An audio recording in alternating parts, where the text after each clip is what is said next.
Hey, what's up guys, Juicy John here. Welcome to episode 8 in my series on Nitrome. And in this episode, we will be reviewing Nitrome's game Frostbite from 2007, which I remember playing a decent amount in elementary school. Now the intro to this game is really good, with the ice climber climbing up the Nitrome logo. I like the menu background with the triangle mountains and trees, and I think it aesthetically looks good together. They also got a funny animation on the ground of the ice climber chasing one Yeti for 3 to chase it back, which I think is a huge improvement over a lot of their earlier games which had still image menus. As for the menu music, I like it, but I'm not the biggest fan of the squeaking. Now onto the help tab, which has a 4-panel tutorial, which does a good job explaining the game so you can jump into it and know what you're doing without it being 20 pages and explaining every little aspect of the game. Now there are 10 levels in the game, displayed by mountains, which get bigger and bigger the more you go on. So with all that being said, let's get into them. Now when you jump into the levels, I really like the soundtrack done by Lee Nicklin. I hope I pronounced that right. And I especially like this melody in the chorus.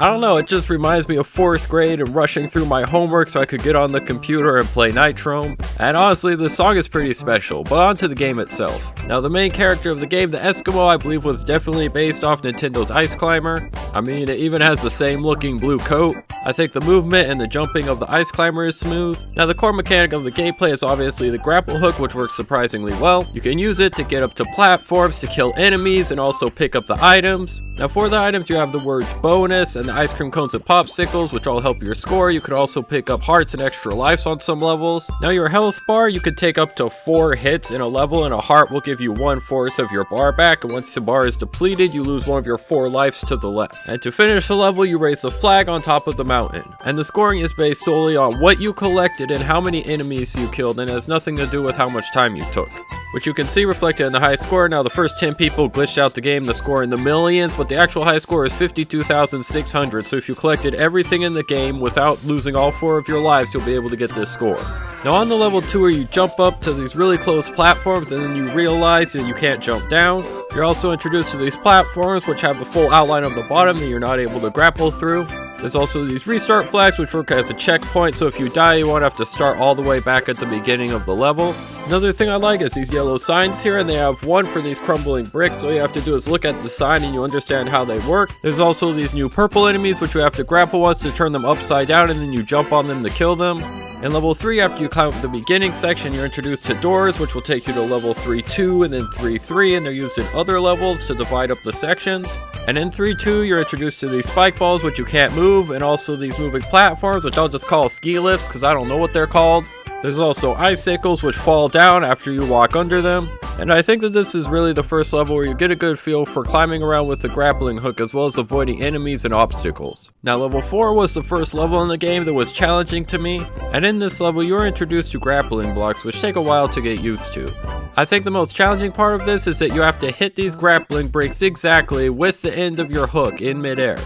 So it did take a while to get used to, but eventually I got a good grip of the controls and I was able to get to the top. I also like that to get to the end of level 4, there's a combination of a lot of the game's elements, including the grappling bricks, spikes, icicles, and the ski lifts. In level 5, you have to use timing in order to jump up in between the spikes where the enemies aren't there, so you're able to kill them. I also like the section of 5-2 where there's no stable land and all you have is grappling bricks and crumbling blocks, so you have to be quick in order to get to the end. And once you reach the end of 5-2, you encounter your first boss battle between this spiked caterpillar. And it's not too challenging, all you do is grapple it to remove one of its sections, and then it gets faster and faster the more sections that you remove. And I feel like I unfairly lost a life here, but I still beat the boss, and it's an easy climb with no enemies to get to the end of the level. In level 6, you're introduced to these new enemies right off the bat that will charge at you once you're facing them, and you can defeat them by jumping on them or grappling them from behind. Also in this level is a wall of grappling bricks which the developers put spikes at the bottom in order to make your day miserable. In the final section of level 6, I feel like I'm doing parkour where there's falling icicles and charging enemies, and it felt good jumping through it all. In level 7, there's these spiked balls which are now attached to chains and are spinning around. There's also this one really frustrating section of level 7 where after you jump up these crumbling bricks, you attach yourself to a grappling block and you try and get to the left to jump on the next crumbling brick, but instead your character just goes flying to the left. And here's a compilation of it just happening again and again and again, where if you grapple up and you just tap the left arrow, your character goes flying over the brick to the left. Now eventually after about a dozen tries I was able to make it, but I really feel that this is a bit glitchy here and should have been fixed. But after that challenging section, level 7 gets a lot easier and it's mostly based around timing. First you have to time up your jumping across the ski lifts and avoiding spiked balls. Then you have to get your timing down to jump over these snowballs, and you also have to find the areas of the level where they don't hit so you can stay there and wait. And I think the combination of finding where the safe spots are as well as timing it up right is really good in this level. Level 8 starts with a wall of grappling bricks, which of course has spikes at the bottom. In the second section of level 8 they do a really good job with these charging enemies. They'll have them on platforms so you're not able to jump over them, and they also have them on small platforms so you have to time it up to jump behind them quick enough in order to grapple them. Also later in the level you'll be able to jump up in order to get the bolts to quickly go at you so then they can turn around faster. And I think overall that level 8 does a great job of utilizing this enemy to its full potential. Level 9 starts off with spiked balls that are attached to spinning chains and also large areas of spikes, so you have to time up your jumps and know where you're landing. You're also introduced to these new weird looking enemies which you can't grapple, but you have to jump on twice in order to defeat. So other than that, there's nothing new introduced in this level. It's just a lot of parkour and climbing up to get to the end. And you can also fall through this brick, which I'm sure can happen on other levels as well.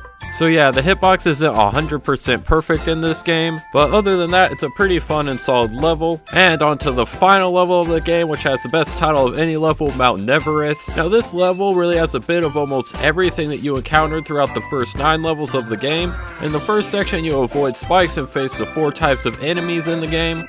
In the second section, you have to grapple up quickly with these snowballs rolling in every direction.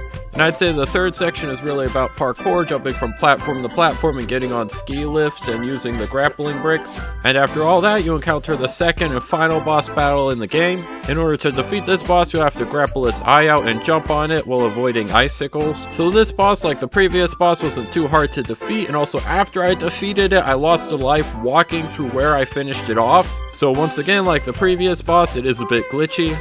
But then after that, you have a cool end to the mountain just covered in ice cream and popsicles without any enemies. And after you complete the game, you have an end screen of your character happily sitting in a chair with the dead heads of its enemies mounted on the wall above them, which I think is a little dark for a kid's game. And this game I think is a bit short, as it only took me an hour and 20 minutes in order to beat the whole thing. And I wish that there were more longer sections where you'd be wondering when you'll reach the top of the mountain. And this game, although it's a bit glitchy like I talked about, I think it works pretty well overall. Now as far as rating this game, I try my best not to let nostalgia affect my score. So I think overall, since this game is short and it definitely has its problems, I'm going to give it a 6 out of 10. So don't get me wrong, the music and the artwork is great, and I think the gameplay is good, but I think it could also be so much better. And I hope that the problems I mentioned here will be fixed in Frostbite 2, which I'll review in the future. So thanks for watching to the end of my review of Frostbite. Agree, disagree, let me know in the comment section down below, and also be sure to subscribe because I upload a Nitrome review every single Friday at 5 PM Eastern. Also please leave a like, and I will see you all next time. Lace up.